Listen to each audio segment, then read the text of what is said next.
হঠাৎ পানির ঝটকায় জ্ঞান ফিরে আটকে ওঠে তোয়া। এভাবে মুখে পানির ঝাপটা পড়তেই হাঁপাতে থাকে।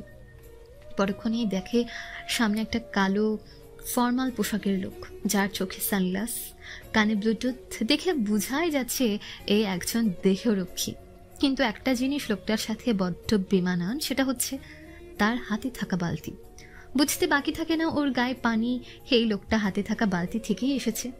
কিন্তু কেন? মনে হাজারটা প্রশ্ন নিয়ে তোয়া কিছু বলতে যাবে, ঠিক তখনই লোকটা বলে ওঠে, স্যার জ্ঞান ফিরেছে। তোয়ার পিছন থেকে ভারী কণ্ঠের আওয়াজ এলো, ওর হাতে পায়ের বাঁধন খুলে দাও। তোয়া এতক্ষণে নিজের অবস্থান খেয়াল করে ওকে একটা সুন্দর বাগানে চেয়ারের সাথে বেঁধে রাখা হয়েছে। আর এটাও বুঝতে বেগ পেতে হয় না যে ও কোথায় আছে আর ওকে অপহরণ করার কাজটা কে করেছে।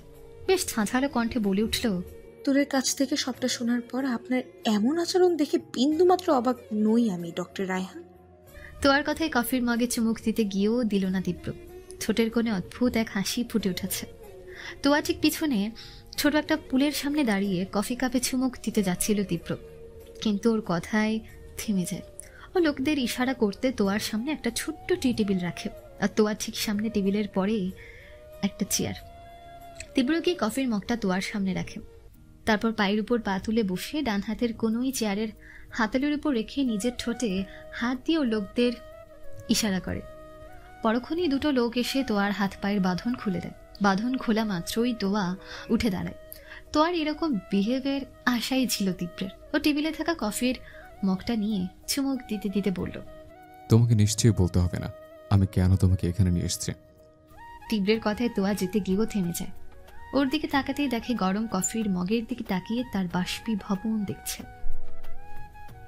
প্রচন্ড রাগ লাগলো। একদিকে এইভাবে নিয়ে এসেছে, অন্যদিকে এমন ভাবে করছে যেন ওর দাসী। সব কথা মানতে বাধ্য তোয়া। তার উপরে এই শীতকালে প্রচন্ড ঠান্ডা পানি ঢেলে হাদিক্ষেতা করে বলা হচ্ছে, রাগে গা জ্বলে যাচ্ছে।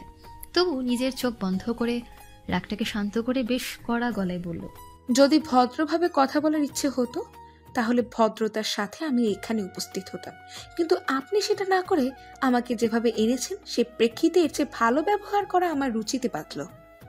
তোয়ার এরকম কথার প্রত্যাশা ছিল না তীব্রের। চোখ মুখে বিরক্তির ভাব স্পষ্ট। এ কথাটা যেন ওর বোকামির পরিচয় দিল। মুখে বিরক্তির ছাপ ফুটিয়ে তীব্র তোয়ার কথার সৌজন্যতা রক্ষার্থে একটা হাসি দিল, যা না চাওয়া সত্ত্বেও তার ছেলের চিহ্নটাই বহন করে। বেশ বিরক্তির কণ্ঠে বলল, তুমি এরকম নির্বোধের মতো কথা বলবে তা আমার আশা ছিল না। আমি তোমাকে খুব বুদ্ধিমতী আর চৌকস একটা মেয়ে ভাবি, আর সেই তুমি এমন একটা কথা বলবে মানতেই পারলাম না। তীব্রের কথায় কিঞ্চিত ভ্রু কুচকালো তোয়া। ওকে যে প্রশংসা বা রিওয়ার্ড দেওয়ার জন্য আনা হয়নি তা ভালো করেই জানেন, কিন্তু এই কথার মানে কি? বেশ অস্বস্তি নিয়েই ও বলল, মানে? তীব্র কাপটা রেখে বেশ জোরালো কণ্ঠেই বলল, আমি তোমাকে এখানে কেন এনেছি? আপনি যে কারণে আমাকে আনুন, আমার যে কোনো ক্ষতি করতে পারবে না তা আমি জানি, আর তাই এই নিয়ে চিন্তিত নেই। এছাড়া আমাকে এখানে আনার একটাই কারণ হতে পারে, দূরের ব্যাপারে যা হয়েছে তা নিয়ে কথা বলা। তো আর স্পষ্ট উত্তর। কথাটা শুনে বিরক্তির মুখে ঠোঁটের কোণে হাসি ফুটে ওঠে। ঠোঁটের সে হাসিটা বজায় রেখেই ও বলল, ঠিক তাই, আর এর জন্য তোমাকে আমার ভালো লাগে। কিন্তু তোমার একটু আগের কথাটা ছেলে মানুষের ছিল, যে আমি এইভাবে তোমাকে কেন এনেছে এটা তুমিও জানো আর আমিও। আমি ডাকলে তুমি আমার সাথে কথা বলতে চাইবে না, কারণ আমি তোমার আদরের ছোট বোন জামাই হতে চাইলেও তুমি যে আদর্শ হগে আমাকে বরণ করবে না সেটা আমার অজানা নয়। আশা করি আর কিছু বলতে হবে না। এমনিই তোয়া রেগেছিল, এই কথায় বিস্ফোরিত চোখে ওর দিকে তাকায়। বুঝতে পেরে তোয়া কিছু বলবে তার আগেই তীব্র বলে, বসো, অনেকক্ষণ ধরে দাঁড়িয়ে আছো, যা আমার খারাপ লাগছে। হাজার হলেও তুমি আমার বউয়ের বড় বোন, মানে তুমি আমার বয়সের ছোট হলেও সম্পর্কে আমার বড়, সো বড়দের কষ্ট দিতে নেই, তাই বসো। প্রথম কথাটা ফানিভাবে বলেও বস কথায় চোখ মুখ শক্ত হয়ে আসে ওর। তোয়ার রাগ হওয়া সত্ত্বেও বসলো। এই মুহূর্তে অনেকটা বাধ্য। তোয়া বসতেই তীব্র একটা লোককে ইশারা করতে লোকটা মাথা নাড়িয়ে এক কাপ ধোঁয়া ওঠা কফি তোয়ার সামনে রাখলো। তোয়াকে কিছু বলার সুযোগ না দিয়েই তীব্র বলল, খেয়ে নাও, এমনি ঠান্ডা ভালো লাগবে তোমার, চিন্তা করো না, বিষ নিয়ে এতে। ইচ্ছে করছে ছুঁড়ে ফেলে দিতে সে উদ্দেশ্যে কফির মগটা ছুলো তোয়া। মুহূর্তে রাগান্বিত হয়ে অবাক চোখে তীব্রের দিকে তাকালো। কারণ কফি থেকে ধোঁয়া উঠলেও সেটা যে গরম না ঠান্ডা কফি। তোয়ার অবাক হওয়াটা বুঝে হাসিতে নিজের কফিটা খেতে গিয়েও পড়ে গেল তীব্রের। সরি। কফিটা মুছে আবার বলল, আসলে তোমার মেজাজ যে পরিমাণ গরম হয়ে আছে তাতে ঠান্ডা পানি, ঠান্ডা আবহাওয়া আর আমার ঠান্ডা কথায় তোমার মেজাজ শান্ত হবে না। আর এরপর যে কথাগুলো বলবো তার জন্য এই ঠান্ডা কফি, সো ড্রিঙ্ক ইট। এই শীতের মাঝেও এক বালতি পানি নিয়ে এসে ভিজিয়ে এখন আবার কোল্ড কফি দিয়ে আদিক্ষেতা হচ্ছে। এখানে তোয়ার পরিবর্তে যে কারো মেজাজ গরম হবার কথা। বেশ ঝাঁঝালো কণ্ঠেই বলল, দেখুন মিস্টার রায়হান, বলতে না দিয়ে তীব্র বলে উঠল, তোমার বোনকে চাই আমার, সেটা যে কোনো মূল্যে। তার জন্য আমাকে যা করতে হবে আমি তাই করতে রাজি। আপনি তুরের সাথে যা যা করেছেন তারপরে আমাকে এটা বলতে লজ্জা করছে না আপনার? আপনি এতটা নিজ কিভাবে হতে পারেন? ওইটুকু একটা মেয়েকে দিনের পর দিন একটা বন্ধ করে আটকে রেখে বিনা অপরাধে শাস্তি দিতে। শুধু তাই না, একটা মেয়ে যার কিনা নিজেকে বোঝার বুদ্ধি হয়নি তাকে ভালোবাসার নামে ব্রেন ওয়াশ করে আপনি। আর বলতে পারল না তোয়া, ফুপিয়ে কেঁদে উঠল। তীব্র ওর এই কথার উত্তরে তেমন কিছুই বলল না, নিজের অজান্তেই ভেতর থেকে দীর্ঘশ্বাস বেরিয়ে এলো। কিন্তু তোয়াও দমে যাওয়ার পাত্রী না, ও সরাসরি তীব্রকে বলল, আপনার কথা শোনা মানে তুরকে বেঁচে দেয়া। আমার পক্ষে কোনো ক্রিমিনালের কাছে নিজের বোনকে বেচা সম্ভবই নয়। অনেক কষ্ট দিয়েছেন ওকে। আমি বোনকে আর আপনার ভোগের সামগ্রী বানাতে চাই না। কথাটা শুনে তীব্রে রাগ উঠে গেল। ওর সামনে থাকা টি টেবিলে একটা লাথি দিয়ে রাগি চোখে তোয়ার দিকে তাকালো। তোয়া ভয়ে নিজের ওড়না মুঠো করে আছে। তোমার জায়গা যদি আজ অন্য কেউ হতো তাহলে তাকে এইখানে পুঁতে ফেলতাম। আমি চাওয়ার সত্ত্বেও তোমায় কিচ্ছু বলতে পারি না। তার কারণ, 1, তুমি তায়ানের ভালোবাসা, আর 2, তুমি তোরের বড় বোন। আর তা না হলে এতদিন তোমার কি অবস্থা হতো তুমি নিজেও জানতে না। আমি খুব ভালো করেই জানি তা। আর এটাও বুঝতে পারছি তুর আপনাকে নিয়ে যা জানে তা সত্যি নয়। ওর ধারণা আপনি ওকে হোটেল থেকে কিনে নিজের কাছে রেখেছেন, যেখানে সত্যিটা অনেক কিছু, অন্য কিছু। ওর কথা শুনে এটাই বুঝেছি ওই লোকগুলো সেদিন তাইরাতকে খুঁজতে এলেও সে তাইয়ারাত তুর না তোয়া ছিল, মানে আমি। আর আমার বিয়ের দিন আপনার উপর সন্দেহ ছিল যে তার ফ্রেন্ডকে এত ভালোবাসে সে তার ফ্রেন্ডের এই অবস্থা দেখে কিচ্ছু করবে না। তা কি করে হয়? তার সুস্থ হবার পর আমরা কোথাও না কোথাও মনে হয়েছিল আপনি তুরের খবর জানেন, কিন্তু সেদিন আপনার সাথে কথা বলার পর নিজের ভাবনা ভুল মনে হয়েছিল। কিন্তু কাল তুরের কথা শোনার পর বুঝলাম বিয়ের দিন আমি ঠিক ছিলাম। ওর কথাই তীব্র চুপচাপ শুনছে। তুরের বয়সী মেয়েরা একটু বেশি আবেগী হয়। তারা জোর, বেপরোয়া আর হ্যান্ডসাম টাইপ ছেলে বেশি পছন্দ করে, যেরকম আপনি। কিন্তু এটা বুঝতে পেরে সবচেয়ে বেশি বিপদ সবচেয়ে সুন্দর জিনিস লুকিয়ে থাকে। আর তাই নিজের প্রেমের জালে ফেলে ওকে নিজের হাতের মুঠোয় করেছেন। তার উপর আপনি একজন ডক্টর, তাই এত কিছু করার পরও তুর আপনার দোষ দেখছে না, বরং নিজেকে অপরাধী ভাবছে। বাহ বাহ ডক্টর রায়হান, মানতে হবে আপনাকে। কিন্তু আমি ওর মতো কোনো বাচ্চা না যে আপনার মন ভোলানো কোথায় একদমই ভুলে যাব। একবার ভেবে দেখেছেন ও যখন জানতে পারবে ও যা ভাবে আপনার সম্পর্কে সব ভুল, তখন কি হবে? আপনি ওকে হোটেলের লোকগুলো থেকে বাঁচাননি, বরং নিজেই ওদের কাছে তুলে দিয়েছিলেন। তখন কি হবে? কথাগুলো বলে ঘৃণার চোখে তীব্রের দিকে তাকালো তোয়া। তীব্র এতক্ষণ চুপ করে থাকলেও এবার নিচের দিকে তাকিয়ে একটা তাচ্ছিল্যের হাসি দিয়ে তোয়ার দিকে তাকিয়ে জিজ্ঞেস করলো, এসব কি তুমি বলবে ওকে? তাহলে এটাও বলো যে আজকে ওর শরীরে কলঙ্কের দাগ লাগার কারণ ওর বোন তোয়া। তোমার শাস্তি হিসেবে ওকে ওর অসম্মান হারাতে হয়েছে। তারপর আমিও দেখব ও আমাকে কতটা ঘৃণা করে আর তোমাকে কতটা। ঠোঁটের কোণে হাসি রেখা ফুটিয়ে তোলে। ওর এমন হাসিতে আর কথায় তোয়ার বুক কেঁপে ওঠে। চিকা শুনো চোখে তীব্রের দিকে তাকাতেও বলে ওঠে, এত অবকার কি আছে? তুমি যা করেছ আমিও তাই। তুমি তায়ানের দুর্বলতার সুযোগ নিয়েছ, শুধুমাত্র নিজের জেদ পূরণের জন্য ওর সাথে 3 থেকে 4 বছর প্রেমের নাটক করেছ। কারণ এটাই, তুমি ওকে প্রপোজ করেছিলে আর ও তোমাকে ফিরিয়ে দিয়েছিল, তাই সুযোগ বলছে তুমিও তাই করেছ। তাই আমিও ভাবলাম শুধু শুধু 3 মাস বন্দি করে লাভ কি। তাই আমিও সে ভালোবাসাকে কাজে লাগিয়েছে। আসলে ভালোবাসা অনেক জোর, সেটা মেডিসিনের কারণে হোক বা ব্রেন ওয়াশ। পৈশাচিক হাসি দিয়ে এটা দেখে তোয়া বলে, একবারও ফিরিয়ে দেওয়ার ইচ্ছে হয়নি ওকে? হয়নি যে তেমন না। সেদিন আমি চেয়েছিলাম তোরকে ফিরিয়ে দিতে, কিন্তু দেয়নি। তার একমাত্র কারণ ছিল তোমার বিয়ে আটকানো। কারণ আমি বুঝতে পেরেছিলাম তোরে নিখোঁজ হওয়ার জন্য তুমি বিয়ে করনি। তোমারও কোথাও না কোথাও মনে হয়েছে তোরের নিখোঁজ হওয়ার জন্য তুমি দায়ী। আর তোমাকে আটকাতে আমি ওকে ফিরিয়ে না দিয়ে ওকে আটকে রেখেছিলাম। আর এমন কোথাও যাতে কোনোদিন ওকে খুঁজে না পাও। তাহলে ওর ব্রেইন ওয়াশ করে ভালোবাসার নাটকে ওর এত বড় ক্ষতি করলেন কেন? কেন ওর ছোট বোনে এত বড় গালি দিলেন? প্রচণ্ড রাগে কান্না করে দিয়েছে তোয়া। উত্তরটা খুব সহজ।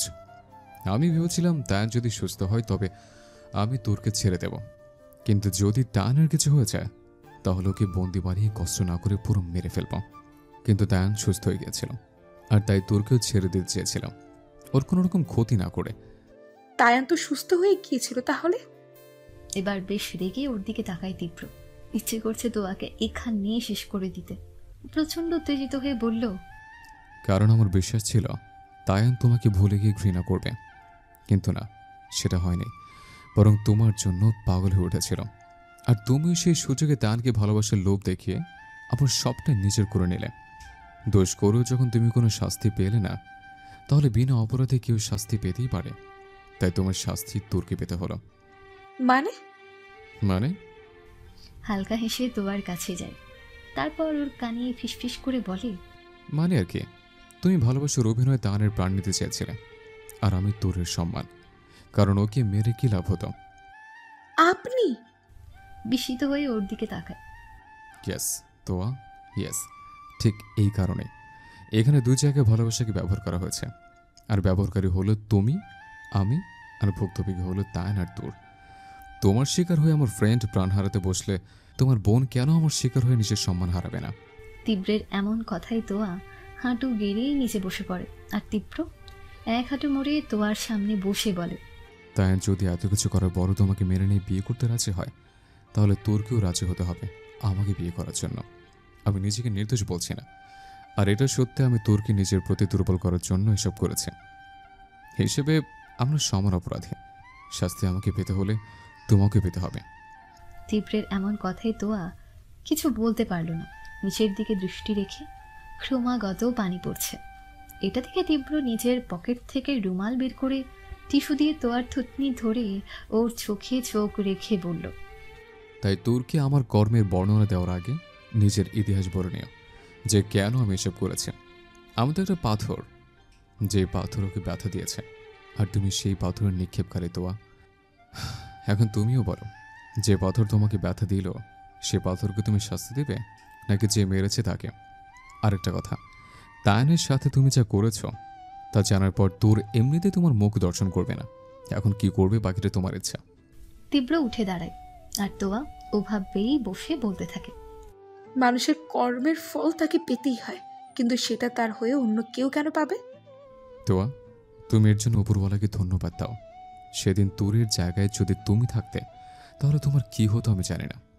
তোয়া উঠে তীব্রের সামনে যায়, দুহাত দিয়ে নিজের চোখ মুছে স্বাভাবিক হয়ে বলে, অনেক শাস্তি দিয়েছেন ওই মেয়েটাকে, এবার বিয়ের মতো একটা পবিত্র বন্ধন নিয়ে আর শাস্তি দিবেন না। আপনার রাগ আমার উপর, আমি নিজে আমার দোষ সবার সামনে স্বীকার করব। আপনি যা বলবেন তায়ান আর আমার সম্পর্কে আমি তেমন ভাবেই মেনে নেব, কিন্তু প্লিজ তুরকে কষ্ট দেবেন না। হাত জোর করে বলল, এসব বলে কোনো লাভ নেই তোয়া। তখন যা করার আমি রাগের জন্য করলেও আমি ওকে ইউজ করিনি। ওকে যখন নিজের অস্তিত্বের সাথে সংযোজন করে নিয়েছে তখন ওকে নিজের সঙ্গী করতে চাই। তবে সেটা কোনো রাগ বা অপরাধ বোধ থেকে না, নিজের অস্তিত্বের টানে। যদিও প্রথমে বিয়েটা ওর উপর অন্যায়ের ক্ষতিপূরণ হিসেবে করতে চেয়েছে, কিন্তু ও যখন পালিয়ে গিয়েছিল তখন বুঝছে শুধুমাত্র রাগের কারণে ওর সাথে নিজেকে জড়ায়নি। অজান্তে একটা দীর্ঘশ্বাস বেরিয়ে আসলো। কিন্তু কোনো কিন্তু নয় তোয়া, তুমি আমাকে জড়িয়ে কোনো রকম আইনি ব্যবস্থা করো তাহলে আমার কিছু করতে পারবে না। কারণ প্রতিটি প্রমাণ তোরের বিপক্ষে সাক্ষী দেবে। যে গালি মোচবার জন্য আমি বিয়ে করতে চাইছি সেই গালি সারা দুনিয়া তোরকে দেবে, কিন্তু সেটা আমাকে না, তোরকে। কারণ সবাই জানে তোর বিএফের সাথে পালিয়েছে, আর সে সানি। পুলিশ রেকর্ডেও তাই আছে। আমি নিজেকে বাঁচানোর চেষ্টা না করলেও আমাকে ফাঁসানোর মতো প্রমাণ তোর চাইলেও দিতে পারবে না। পরন্তু ফ্রড কেসে তোমাদের ফ্যামিলির মান সম্মান যাবে, আর তোরের গায়েও দাগ লাগবে, যা আমি চাই না। আমি ঝামেলায় গিয়ে কোনো কিছু করতে চাই না। তুমি বুঝদার, আশা করি বাকিটা তোমায় বোঝাতে হবে না। তাই আমার আর তোরের বিয়ের কথা নিজের ফ্যামিলিকে বলো, তোরকে আমি দেখে নেব। তোয়া আর কিছু বলতে পারে না, বেরিয়ে আসে তীব্রের বাড়ি থেকে। তীব্রের কথাই যুক্তি আছে। এখন যদি এ নিয়ে কিছু করতে যাই তাহলে সম্মানহানি দূরের হবে। তাছাড়া বাবা মা, চাচা চাচি সবাই যদি সত্যিটা জানে তাহলে কি হবে? তাছাড়া তুরও যায় তীব্রের কাছে যেতে, হোক সে মিথ্যের ধোঁকা। যদি ওকে সুখে রাখে তাহলে কোনো মানেই নেই বাধা দেবার। রাস্তায় হাঁটছে আর ভাবছে। তোয়াকে বের হতে দেখে তীব্র একটা মুঠ নিয়ে পায়ের উপর পা তুলে চেয়ারে বসলো। তারপর একটা সিগারেট ধরিয়ে তাতে একটা টান দিয়ে ধোঁয়াগুলো ছাড়লো। ঠোঁটের কোণে রহস্যময় একটা হাসি ফুটিয়ে তুলে নিজেকেই বলল, এর জন্য হয়তো পৃথিবীর শ্রেষ্ঠ জীব মানুষ, কারণ তাদের কোনো কিছু বোঝানো হলে বুঝে যায়। কেউ আদরও বোঝে তো কেউ ধমকি দেয়। তোমার পিচ্চু বইয়ের বড় বোন তো আছে, এবার দেখা যাক আমার বউটা কি করে। তোয়ার বাড়িতে বিয়ের তোড়জোড় চলছে। নানা জায়গা থেকে মেহমান আসছে। এই সপ্তাহে বিয়ে। সবার অনেক ব্যস্ততা। বাড়িতে পাড়া প্রতিবেশী, নানা মানুষের আনাগোনা। কাজিনদের মধ্যে কয়েকজন বাদে সবাই এসে পড়েছে। তোরা আর ওর কাজিনদের সাথে বিয়ের কথা নিয়ে কথা বলছিল। ওদের পাশে প্রতিবেশী কয়েকজন মহিলা বসেছিল। হঠাৎ করে তাদের মধ্যে একজন বলে উঠল, হ্যাঁ রে, এইটা কি সেই মায়াটা না যে তোয়ার বিয়ের সময় প্রেমিকের সাথে ভাগছে? যার লাইগা তোয়ার বিয়েটা আটকাই গেছে। ওনার কথার প্রেক্ষিতে বাকি মহিলাগুলো বেশ নজরে তাকালো। তারপর নিজেদের মধ্যে বলাবলি করতে লাগলো, সেই মাইয়াই তো। আজকালকার পোলা মাইয়াকে কি লাজ শরমের বালাই আছে রে বই? কোথায় কি না কি করে বেড়ায়। আর বাবা মা গুলাও সেই রকম, কোনো খোঁজ খবর নাই। না হলে মাইয়া এই রকম হয়? ঠিক কইছো গো, এগুলোরে আবার কিছু বলাও যায় না। নাক ছিটকে আবার বলল, কিন্তু বাবা মায়ের গাফলতির জন্য মাইয়া গোল্লায় যায়, তখন বদনাম হয় আত্মীয়দের। দেখ না, এই মাইয়া মুখ কালি করছে আর বিয়াটা ভাঙছে তোয়ার মাইয়াটার। এটা শুনে পাশের মুটকি আনটি বলে উঠল, কি বলবা, কিছু বলার নাই। একটা কইলে দুইটা শোনায় ছাড়ে। এসব কথা তুরের কানে ঠিকই আসছে, কিন্তু কিছু বলার নেই। ও এমনিতেই শান্ত স্বভাবের মেয়ে, তার উপর নিজেকে প্রমাণ করার মতন সাধ্য ওর নেই। তাই বাধ্য হয়ে মাথা নিচু করে বসে আছে। চোখ দিয়ে অনবরত পানি পড়ছে, যা ওর কাজিনরা ঠিকই বুঝতে পারছে। নিমি রেগে গিয়ে তুরকে বলল, এই তুই কিছু বলবি না আমি বলবো? নিমি কিছু বলতে যাবে, তুর ওর হাত চেপে ধরে। নিমির চোখে চোখ পড়তেই দেখে পানিতে টলমল চোখ দুটো থেকে কয়েক ফোঁটা পানি বেইমানি করে বেরিয়ে পড়েছে। নিমি কিছু বলতে যাবে তার আগেই ও মাথা নাড়িয়ে না করল। কিন্তু নিমি ওর হাত এক ঝটকায় ছাড়িয়ে ননিকে শুনিয়ে ওনাদের উদ্দেশ্য করে বলল, এই ননিকার ছেলেমেয়ে কত ভালো, কত দুধের ধোয়া। আর তার মা বাপ কেমন শিখে দেয় না, এটা না আমারে বোঝাতে আসবে না। সেগুলোর খবর আহে আমার কাছে। নেহাত ভদ্র না হলে সবার নিমের পানিতে ধোয়া পোলা পাইনরা কি করে একটু হুনাই দিতাম। নিমির কথায় একটা মহিলা রাগে গজগজ করতে করতে বলে, দেখছেন ভাবি এই মাইয়া গুলান রে? হ্যাঁ দেখলাম তো, এই জন্য ভালো কথা বলতে চাই না। তখনই ননি রাগ দেখিয়ে বলে, এই নিমি, আমি কি তোর ভালো কথা শুনতে চাইছি রে? আমি কি একবারও বলছি শারমিন খালার পোলা শালায় রাস্তায় গাঞ্জা খাইয়া পড়ে থাকে আর মাইয়া গড়ে দেখা লাফাঙ্গাগিরি করে। সেদিন তো দেখলাম কি করার জন্য পাবলিকে প্যাদাইলো। ওই ছেমরি, তোর এইসব ফাও কথা কে বলতে কইছে? আরে কইলে রেশমা আন্টির মেয়ের কথা বলবি। বিএফ নিয়ে ঘুরতে গেছিল, পুলিশ কান ধরাইছে, সেটা ভাইরাল হয়েছে। বললে এসব বলবি? এবার সব আন্টিরাই চুপ। যে দুজন বেশি লাফিয়েছে তারাই চুপ। তখন একটা মহিলা কিছু বলতে চাইলেই ননি আয়শা কাজিনকে উদ্দেশ্য করে বলে, বুঝছি, আর কওনা লাগবো না, হে করে দেখাও। শিক্ষা হয় নাই তাই না? ঠিক আছে, পাতিল উতলা আমিও করতে জানি। বলে সবাই কুটি কুটি করে হেসে উঠল। ওদিকে সব কয়টা মহিলা রাগে একদম অজগর সাপের মতো ফুসলাতে থাকে। এটা নিয়ে ওরা আরো মজা করে। ননি রে ননি, কথায় আছে না, পড়লে কথা সবার মাঝে, জেতির কথা হেতির কানে বাজে। হাসি রোল পড়ে গেল। ওনারা আর ওখানে বসলেন না, সোজা চলে গেলেন তোয়ার মায়ের কাছে। এই অবস্থা দেখে তুর বেশ ভয় পেয়ে বলে উঠল, কি দরকার ছিল ওনাদের পিছনে লাগার? ওই শালি চুপ, নিজে তো কিছু কইবার পারবে না। একদম ননির পুতুল ছাইজা বইয়া থাহো। এর লাইকা তোমারে আর বেশি যাইতে ধরে সবাই। ননির পুতুল শুনি সেটা ননির গায়ে লাগে। ওই তুই আমার নামে কি কস? এই আইসে আরেকখান আবার কইছি আমি ননির পুতুল, আরে বাল মোমের পুতুল। আর এ বুঝলো হেতির কথা কইছি। ননির মাথায় জোরে গাট্টা মারে। ননি মাথা ডলতে ডলতে বলে, আগে কইবে তো, হুদায় মারলি। আবার গুলেন, তোমরা শিশু কিচ্ছু জানো না, ফিডার খাও। আইয়া দিমনি। যা চিমড়ি। রাগ দেখিয়ে ওদিকে মহিলাগুলো তোয়ার মায়ের কাছে যায়। পাশে তুরের মা ছিল, আর সামনে তোয়ার বাবা বসে ব্যাপার পড়ছিলেন। ওই মোটা মহিলা বলে উঠল, কি গো আফা, আমাদের কি অপমান করার জন্য নিয়ে আসছো? বেশ অবাক হয়ে তোয়ার মা জবাব দেয়, কেন আপা, এই কথা কেন? তোমাদের বাড়িতে যে মাইয়াটা আসছে, কি জানি নাম, তুর, সেই মাইয়া কোন পোলার লগে গেছিল গা, এইটা নিয়ে কথা বলাতে ওই মাইয়াটার কি না কি জানি কইল, সেটা শুনে লগের মাইয়াগুলো আমাগো যা না তাই শোনাইছে। এটা শুনে তুরের মায়ের মেজাজ খারাপ হয়ে যায়। উনি বেশ রেগেই বলে, আপনাদের সমস্যাটা কি? কে কি করে সেটা আপনাদের দেখতে বলেছে? ওনার কথা তারা যেন আরো রেগে যায়। নিজের মাইয়ারে তো ঠিক রাস্তায় নিতে পারো নাই, আর আমরা করলেই দোষ, মানে চুরি করতে সমস্যা নাই, বললে দোষ। ভাবি, এদের সাথে কথা বলতে যান কেন? মেয়ে দেখলে তো বোঝা যায় মা কেমন হবে। তুরের মা কিছু বলতে যাবে তার আগেই ওর চাচি বাধা দেয়।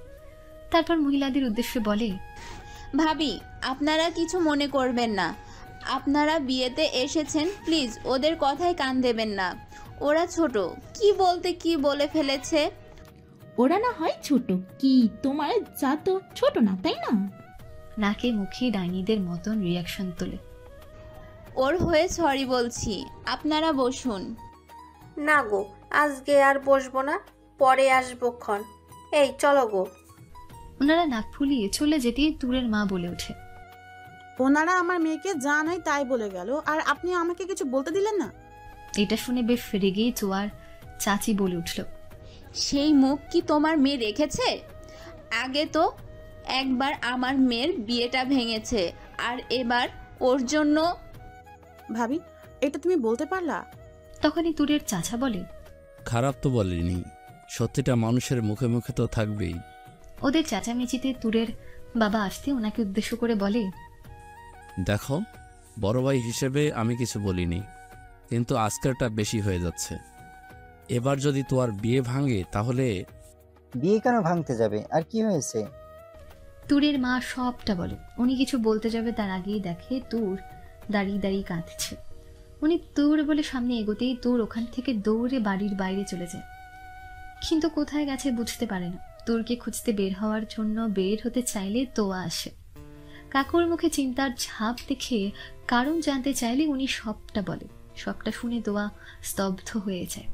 ওর বাবা খুঁজতে বের হতে চাইলে তোয়া বাধা দেয়, কারণ শুধু এইটুকুই বলে, চিন্তা করো না কাকাই, আমি জানি তোর কোথায় গেছে, তুমি চিন্তা করো না, ও খুব শীঘ্রই আসবে।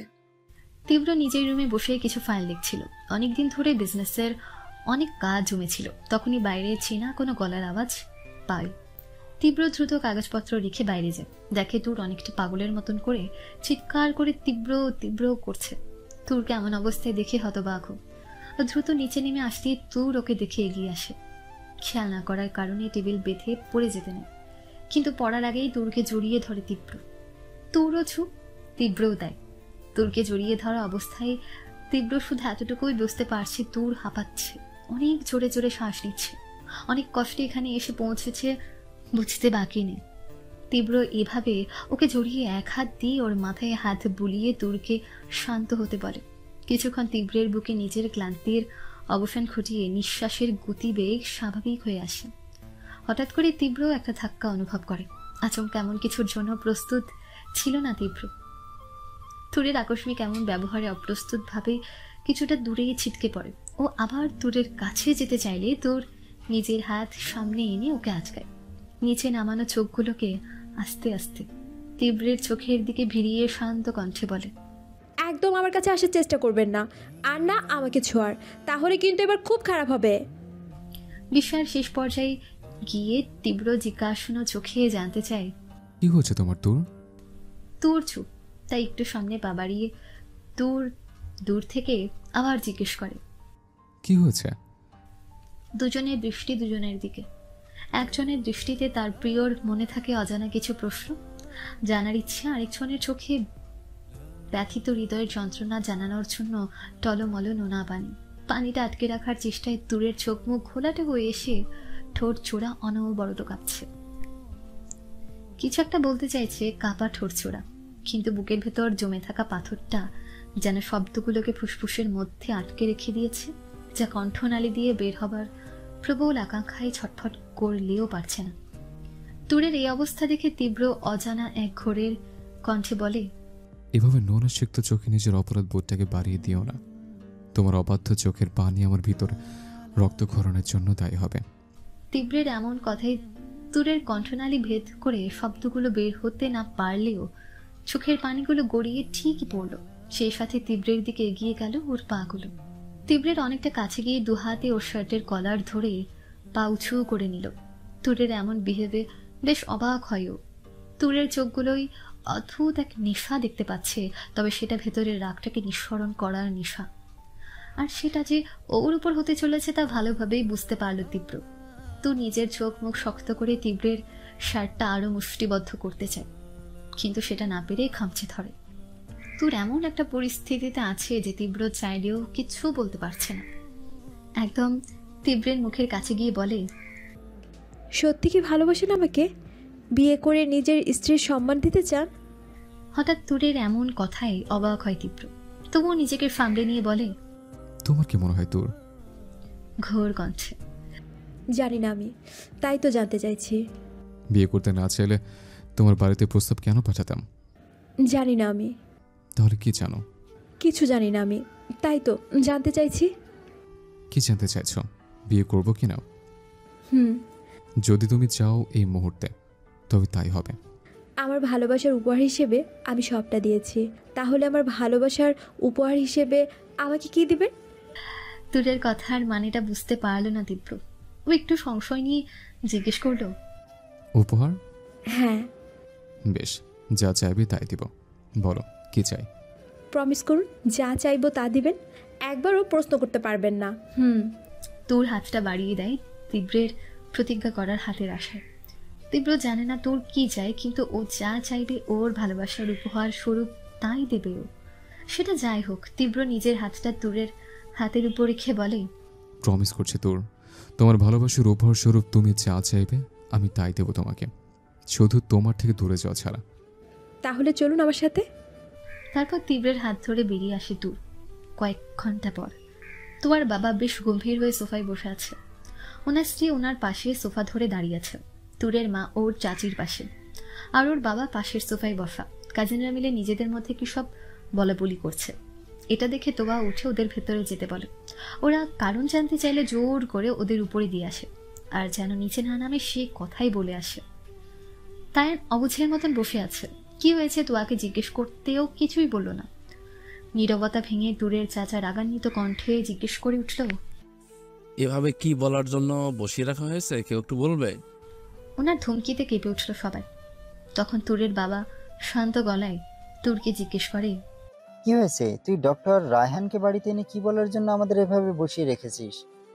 হ্যাঁ, তীব্র তুরের বাড়িতে তুরের পাশে দাঁড়িয়ে আছে। বাবার এমন কথায় ও তীব্রের দিকে তাকায়।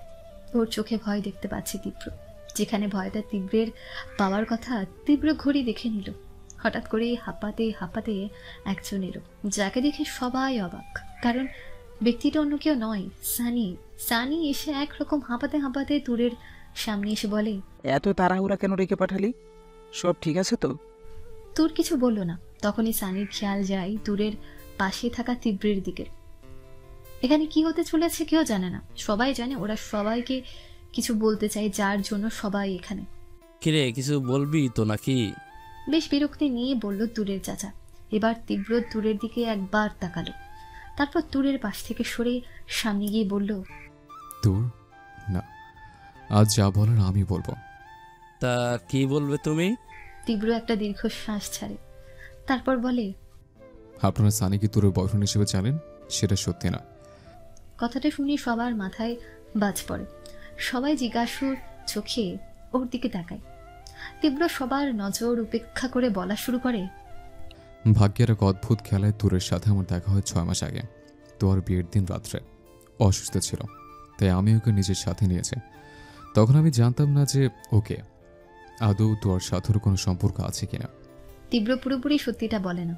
তোর যতটা জানে এর চেয়ে বেশি ও তোরকে জানাতে চায় না, কারণ এতে তোয়ার আর তাইনের সম্পর্কে টানাপোড়েন সৃষ্টি হবে। আর তুরের জানা সব সত্যিটুকু যদি বলে তবে সেটা খুব খারাপ ইফেক্ট করবে তুরের লাইফে, যে ওকে বিক্রি করার চেষ্টা করা হয়েছে। তাই তুরের সাথে ঘটা বাজে ঘটনাগুলো এড়িয়ে গেল। তীব্রের এমন কথায় বেশ অবাক হয় সবাই। ওর বাবা বলে উঠছে, মানে তাহলে? বলছে আঙ্কেল, তোর অ্যাক্সিডেন্টলি আমার কাছে এসে পৌঁছায়। আর ও তখন পুরোপুরি সুস্থ ছিল না, আর না আমি তখন ঢাকা ছিলাম। সো আমি ওকে একজন পেশেন্ট হিসেবে নিজের কাছে নিয়ে যাই। ওর সুস্থ হতে বেশ টাইম লাগে, কিন্তু ততদিনে ওর প্রতি নিজের মনে একটা বাজে চাওয়া ফুটে ওঠে। ওকে আমার ভালো লাগতে শুরু করে।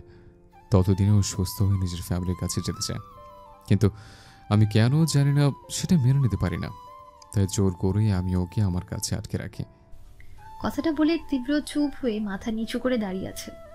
কথাগুলো তীব্র বলছে তা যেন তায়নের বিশ্বাস হচ্ছে না ও কিনা একটা মেয়েকে আটকে রেখেছে। তুরের বাবার সাথে সবাই স্তব্ধ। ওনারা কিছু বলবে তার আগেই তীব্র আবার বলা শুরু করে।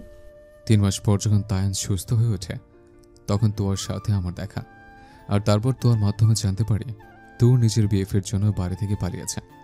তখন আমার ভয়টা আরও বেড়ে যায় যে আমি যদি তোরকে ফিরিয়ে দিই তাহলে ও আমার সাথে থাকবে না। আর সে ব্যাপার থেকে আমি তোরকে বিয়ে করার সিদ্ধান্ত নিই। কিন্তু তোর রাজি না হলে আমি বাধ্য করে বিয়েতে রাজি হতে। আর বিয়ের দিন ও আমাকে ছেড়ে পালিয়েছে, আর সানির সাথে ওর দেখা হয়। তারপরের ঘটনা আপনাদের জানা। কথাগুলো শুনে তুরের বাবা সর্বশক্তি দিয়ে তীব্রের গালে চড় মারে। তারপর ওর কলার ধরে বলে, তোমার জন্য আমরা আমাদের মেয়েকে ভুল বুঝেছি। তোমার জন্য কত কথা শুনতে হয়েছে জানো তুমি? আর তুমি কিনা। তীব্র মাথা নিচু করেই জবাব দিল, আমি জানি আমি ক্ষমার অযোগ্য পাপ করেছি, আর সেই পাপ মোচনের জন্য আপনারা যে শাস্তি দেবেন তাই মাথা পেতে নেব। তুরের দিকে তাকায়। সানি গিয়ে তুরের পাশে দাঁড়ায়। তুই কি চাস চুগলি? তুর চুপচাপ দাঁড়িয়ে আছে। তখনই ওর চাচা বলে, এখন আর কি, বিয়ে দিয়ে এই ব্যাপারটা ধামাচাপা দাও। এটা শুনে তুরের বাবা প্রচন্ড ক্ষেপে যায়। আপনি ভাবলেন কিভাবে আমি আমার মেয়েকে এরকম একটা ক্রিমিনালের হাতে তুলে দেব? আমার মেয়ে আমার জন্য বোঝা নয়। যদি বিয়ে দিতে নাও পারি তবে সারা জীবন নিজের কাঁধে বসিয়ে খাওয়ানোর ক্ষমতা ওর বাবা রাখে। এটা শুনে তীব্র বলে ওঠে, আমি জানি আমি অন্যায় করেছি, আর নিজেকে বাঁচানোর জন্য আমি তোরকে বিয়ে করতে চাইছি না। তোর নিজেও তাই চায়। জিজ্ঞেস করুন তোরকে। এতক্ষণ তোর মাথা নিচু করে কাঁদছিল। ওর বাবা ওর মাথায় হাত দিয়ে ওর কাছে জিজ্ঞেস করে, তুই কি চাস? শাস্তি। পাপ করলে তার মোচন ওনাকেই করতে হবে। তুরের এই কথায় তীব্র শান্তভাবে বলে, আপনারা আমাকে শাস্তি দিন। আমি যে অন্যায় করেছি তার শাস্তি আমাকে পেতে হবে। শাস্তি তো আপনি পাবেনই ডাক্তার রায়হান, তবে সেটা ওনারা না, আইন আপনাকে দেবে।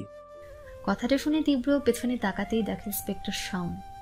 ও ভ্রুকুচকে বিস্মিত চোখে তোয়ার দিকে তাকাতেই তোয়া মাথা নাড়িয়ে জানায় ও জানে না।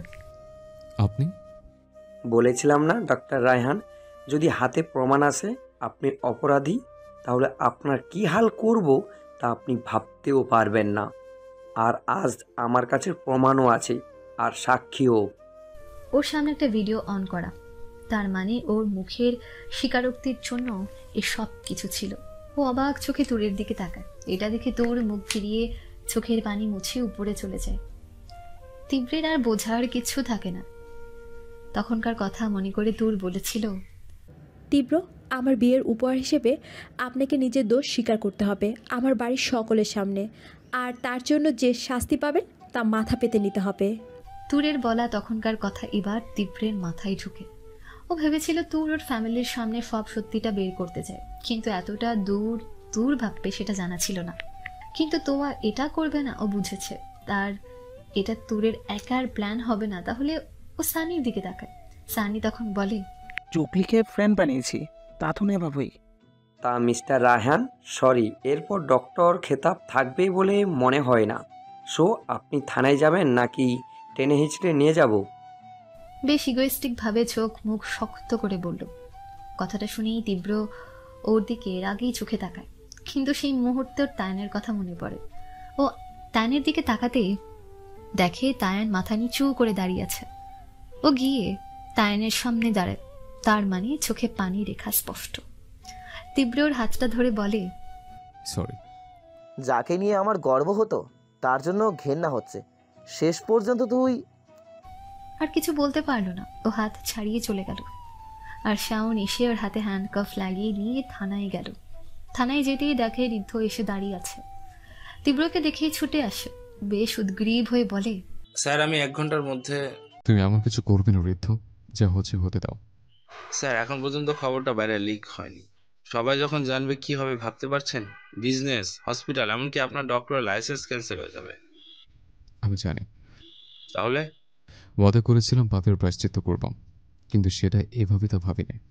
কিন্তু ওয়াদা যখন করেছে তখন তা আমি রাখবো, সেটা যে কোনো মূল্যে। কিন্তু তার বদলে তুর্কি আমার চাই। ঋদ্ধর সাথে আর কোনো কথা বলল না। ঋদ্ধ চাইলেও কিছু করতে পারবে না যদি তীব্র না চায়। তীব্রকে জেলে রাখা হয় আর শাওন গিয়ে ওর সামনে দাঁড়ায়। অনেক চেষ্টার পর আপনাকে মারার কোনো ফন্দি পাইনি। শেষ পর্যন্ত এমন কেউ আমাকে প্রমাণ জোগাড় করার উপায় বলবে তা আমি ভাবতেও পারিনি। সে কে জানতে চাইবেন না? এটা শুনে তীব্র জেলের দেয়াল ঘেঁষে বসে একটা দীর্ঘশ্বাস ছেড়ে উপরে তাকায়। তারপর গানের 2টো লাইন কবিতার আকারে বলে, দ্বিধা দ্বন্দ্ব ভাঙছে ছন্দ বুকিতে অজানা ভয়। জানি যে কোনো শর্ত লুকিয়ে আছে আমার পরাজয়। আমিও খুব ভালো করে জানি, আর তুমিও খুব ভালো করে বুঝে গেছো যে আমি যাই করি আমার পরাজয় তোমার কাছে, আর তাই তোমাকেও আমার কাছে হার মানতে হবে তোর। কথাটা বলে তাচ্ছিলের হাসি হাসে। এতক্ষণ তো ওর বাইরে থাকলেও এবার ভেতরে আসে। ওর সাথে সানিও আছে।